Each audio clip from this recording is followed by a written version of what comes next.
Hey everyone, my name is Ryan from Interview Kickstart, and today we're going to be going through a sample data modeling question.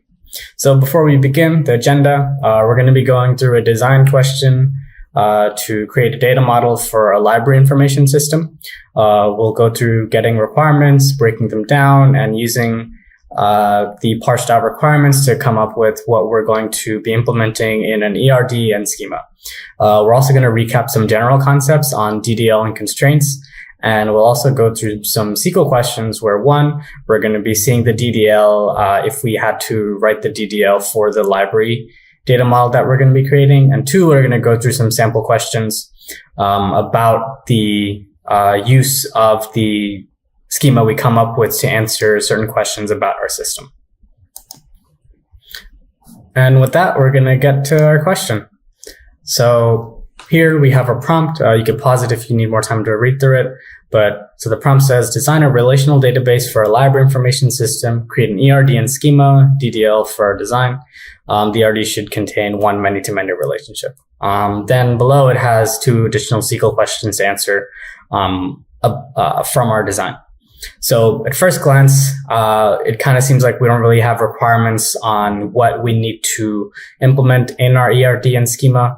But what happens is so this is one of those questions where I would say, if you look at the SQL questions, really paying attention to those is what's going to actually help you decide what are the tables, entities, and columns that I'm going to need to keep track of. So basically, as we go through entering the questions, we should be referring back to the SQL questions to sort of remind ourselves that like whatever design we come up with, it should be able to answer those SQL questions. So breaking that down is actually what's going to tell you and give you requirements and tell you what you need to be tracking in your system. So the way I would approach it is basically first, I would kind of start breaking it down from what we just have in the initial prompt, right? So if I get a pen. So if we start to kind of break it down, so we first have pretty generic information, right? We need an ERD, schema, and DDL, pretty self-explanatory. One many-to-many relationship, okay. Most likely we're going to have multiple, but it's just required that in our solution we're going to need one. Okay, so that's pretty high level, but if we sort of get into breaking down the actual SQL questions, that's where we sort of get some interesting details on what we actually need to implement in our solution, right? So it says we're going to want to track how many copies of the book. So now it's getting interesting because it's telling me, okay, so in my system, I'm going to be tracking books. I'm going to be tracking multiple copies of a book. So it sounds like there's going to be a book, then the library can likely have multiple copies. So I'm going to need entities to track that. So we want to track how many are currently in the library and how many of them are checked out. Again, this is giving us details about how our system is going to function. So it looks like there's multiple copies of a book. We want to track as people borrow them and as people return them, right? So we're going to be tracking how many, let's say if there's 10 copies total. So we want to see if there's 6 that are checked out and 4 that are available. So we're going to want to keep track of that. We're also likely going to be keeping track of those transactions that happen to check those 6 out, most likely when they were checked out and so on, right? Find the books that have been checked out the most. So kind of like we thought before, the transactions, I'm going to be tracking how many times a certain book has been checked out and their associated users, right? So, okay, so like who's checking out books? So that tells me I'm probably going to be keeping track of members and people who are actually checking out these books.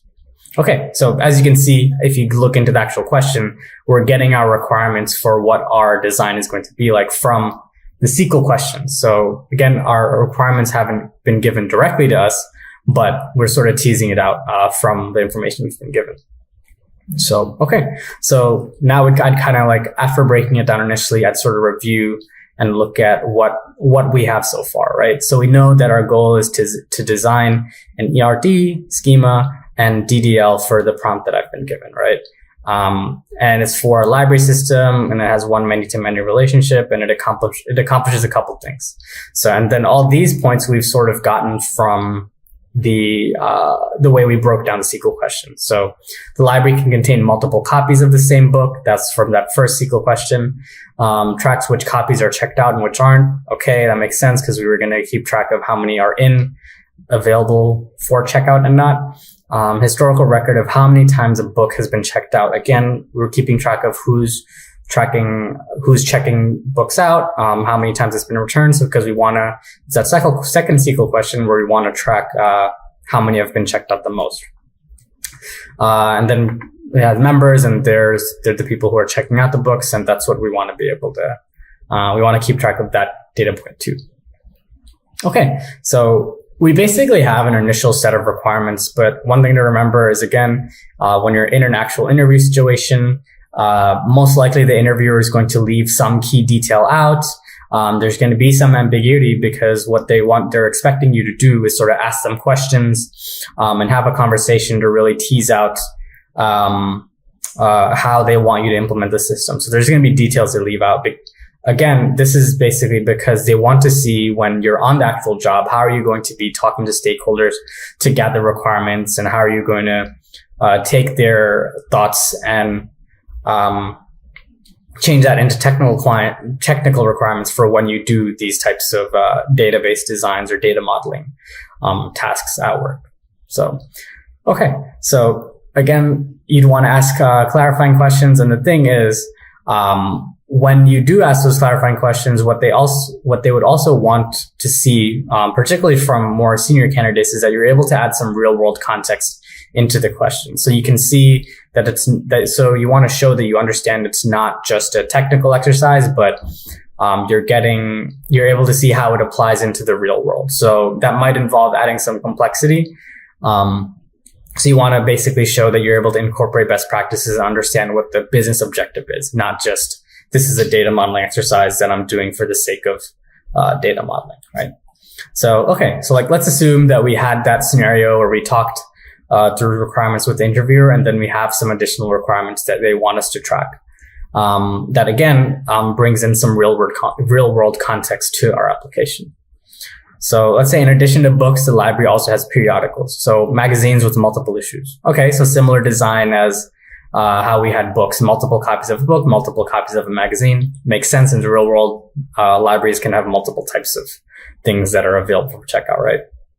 Library also tracks authors and publishers. Okay, so maybe they're keeping track of how many authors have published how many books and so on. Okay, now we're getting into a bit more details about members. So library memberships are given to members, and there's different membership tiers.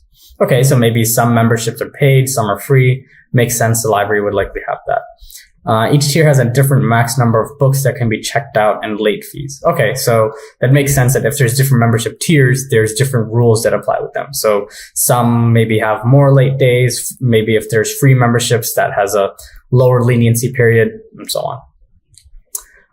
We also track employees with their own membership tier and different rules. Okay, that makes sense. If the library has people working with them, they're going to track their memberships and have them as employees. And the last point here, they also track the late fee penalties that members incur. Makes sense because if we're tracking those transactions, the library also likely wants to track how many books are outstanding, how much late fees they might have collected throughout the year, how much is outstanding, and so on. Okay, so from here it seems like we have so it seems like there we have like a better picture of what we want to solve for. And so you see here, the top here, this is basically our initial set of requirements. And then here, this was the additional context we got from talking to the interviewer. So what I would do is at this point, now I have my requirements. And from here, you can actually really tease out what are my entities, tables, and so on. So I would go right into basically breaking those down as we kind of go, right? So from I can start to identify what the attributes and entities are. So most likely in an interview, you've kept track on a notepad or on the whiteboard. So you're basically going to be going through that and scribbling down what you're going to be doing in your design before you start whiteboarding. So in our case, as we go, okay, so it says library can contain multiple copies of the same book. Okay, so those are likely two different entities where I have a book entity and then there's some other entity that's going to track instances of a book, basically. Tracks what's checked out. Okay, that's probably something that has to do with transactions that's occurring as time goes on, right? historical record of how many times a book's been checked out. Again, same thing, most likely with the transactions, members who are checking out books. Okay, there's probably a memberships entity that also joins to that transaction table. And okay, so like, as you see, like now I'm sort of starting to put together, okay, here's this entity, it's going to join to the transaction entity. And like now I'm sort of starting to form a picture in my head.